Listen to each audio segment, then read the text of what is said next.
the smoke settle. I'm just looking for a big yellow. In 6-inch stilettos, Dr. Dre. Coucou les petits loulous. Alors aujourd'hui on se retrouve pour une toute nouvelle vidéo où on va parler de chemin de vie, de qu'est-ce qu'on peut faire pour savoir ce qu'on veut faire dans la vie et avancer. Et mieux se connaître. Du coup, j'ai trouvé ce site sur psychologue.net.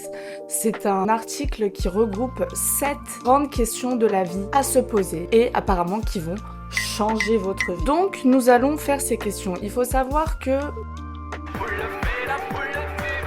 la crise existentielle est un sujet qui nous tourmente en tant qu'humains depuis notre naissance jusqu'à la fin de notre existence. Et il est parfois difficile de savoir où on en est dans la vie, on peut être un peu perdu, et c'est pour ça que répondre à des petites questions comme ça, de temps à autre, nous permettrait de se refocaliser sur nos priorités et de savoir où on en est dans la vie. Et également de savoir si notre mode de vie est en corrélation avec là où on veut en venir plus tard. Alors, la première question est: que changeriez-vous dans vos vies si vous appreniez qu'il ne vous restait plus que 10 ans à vivre?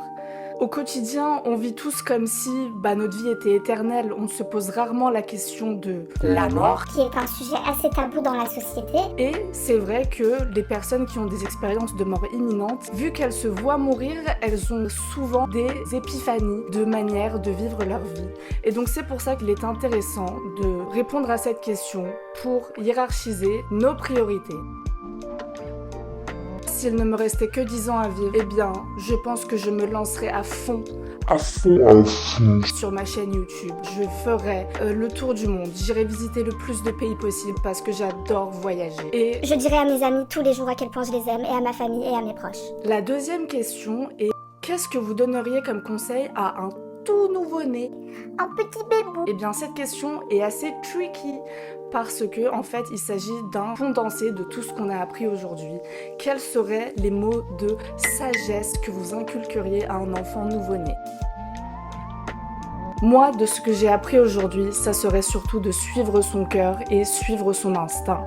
De ne pas chercher à avoir tout le temps raison et à être toujours le meilleur. De ne pas toujours chercher à se fondre dans la masse, mais de suivre son chemin à soi, comme on l'entend. La prochaine question, c'est: s'il n'y avait pas eu de calendrier, quel âge vous vous donneriez aujourd'hui? Eh bien, si on pense que le temps n'est que relatif et que le temps physique n'est pas totalement pareil que le temps mental, alors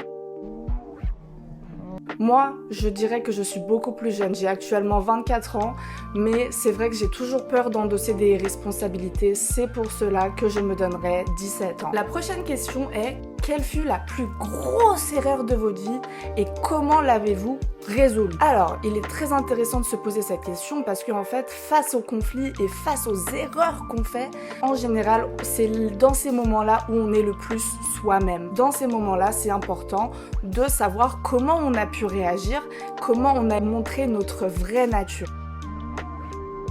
Une de mes plus grosses erreurs, personnellement, ne serait de ne pas avoir suivi mon cœur plus tôt et d'avoir donné beaucoup trop d'importance à ce que les autres disent, en fait d'avoir mis leur avis avant le mien. J'ai résolu ça tout simplement en apprenant que ma vie, c'est la mienne. Et que les autres ne savent pas mieux que moi ce qui est bien pour ma vie ou non. Prochaine question. Qu'est-ce que vous aimeriez faire mais vous ne pouvez pas parce que vous avez trop peur d'être jugé?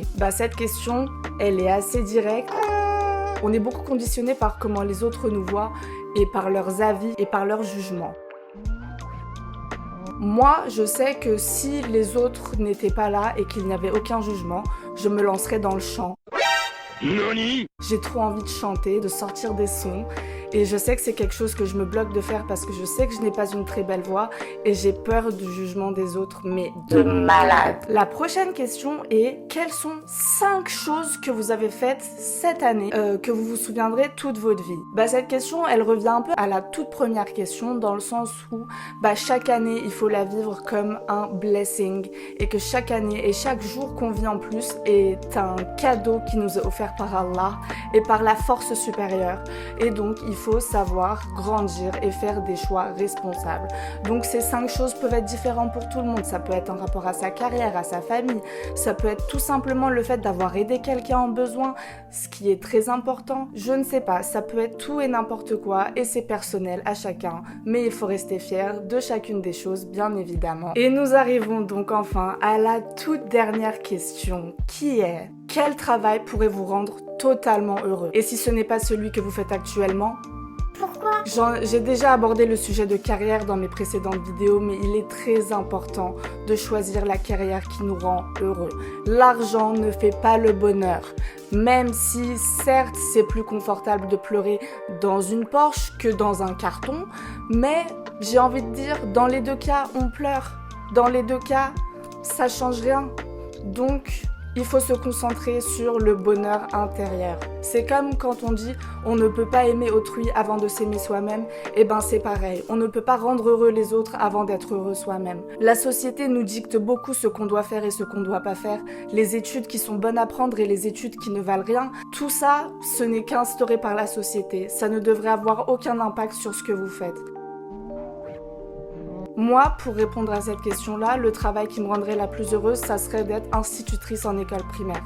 Ce n'est pas le travail que je fais aujourd'hui, mais je suis dans un travail qui va me permettre d'accéder à ce travail. Donc, je suis carrément sur le bon chemin. Mais ce n'est pas si facile. Il m'a fallu changer de carrière ou de domaine de carrière 5 fois avant de trouver la bonne. Et là, après tout ce que j'ai vu et tout ce que j'ai expérimenté, je suis sûre et certaine que c'est le chemin qui me correspond. Les erreurs ne font pas de vous un échec.